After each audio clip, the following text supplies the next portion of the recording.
All right, and obviously I'm still here with Alvin Day. And I was asking him just now, how are we to deal with fear of the unknown in the organization? I mean, these days we're told that change is necessary. We should embrace it. It is rapidly on us, but people are scared. People are people. We've always been afraid of change. So how do we deal with that now? Yes.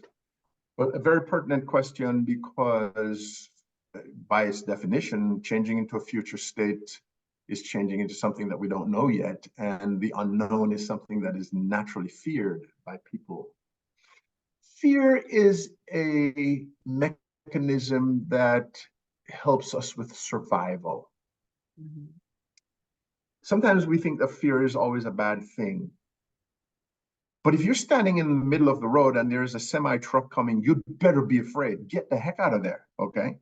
If you're in the jungle and there's a tiger coming, your body is built for survival, and that fear causes your body to shunt the oxygenated blood away from the internal organs to your muscles, to your limbs, so you'll get strength and speed. It is that ignition of my survival is at risk that stimulates power and stimulates charge to move in a certain direction. So in terms of the source of it, it may be a good thing. It becomes a bad thing when we use it as a thick filter through which to process everything that happens in our life that we don't know, when it makes us conservative and hold on just to the old proven ways. Conservatism is fine for morals and principles, but the fear that happens in the world of change, where new processes and new technologies are being developed, is pushing the survival fear too far.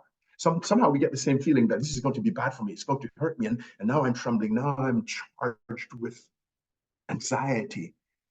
Well, the tiger is not after you, and the bus is not going to run you over, the truck is not going to run you over. It's just that you're in a world that keeps moving. Let me give you some hope here. The answer to feeling afraid is not to try to get rid of it. It is to be brave.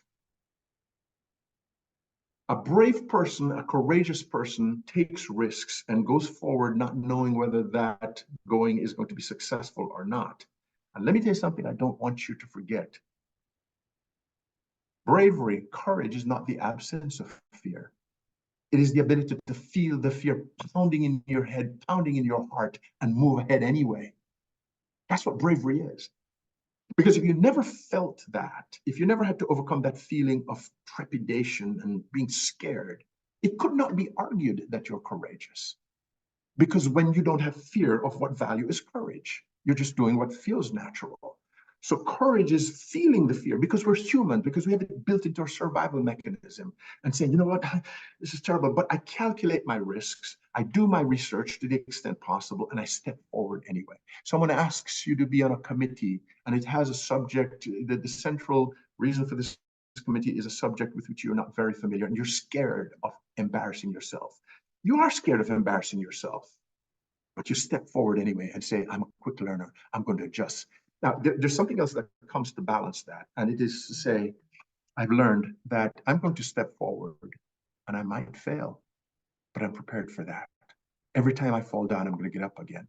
We take ourselves so seriously that we cannot afford to fail. We build such rigorous systems that we don't allow people to fail. And when we live in that kind of environment, creativity gets cut off, imagination gets reduced, and innovation suffers. So what do I say about fear? Stop trying to get rid of it. Feel it like you're a human being and step forward anyway, because you have a vision of the future that is so large that you cannot afford not to risk. So do your research, do your feasibility studies, but go forward with the ideas that can bring a great deal of value to yourself and to the community. That's what's required in this world of constant change, because those who are scared and cannot manage it are going to be left behind. You don't want that.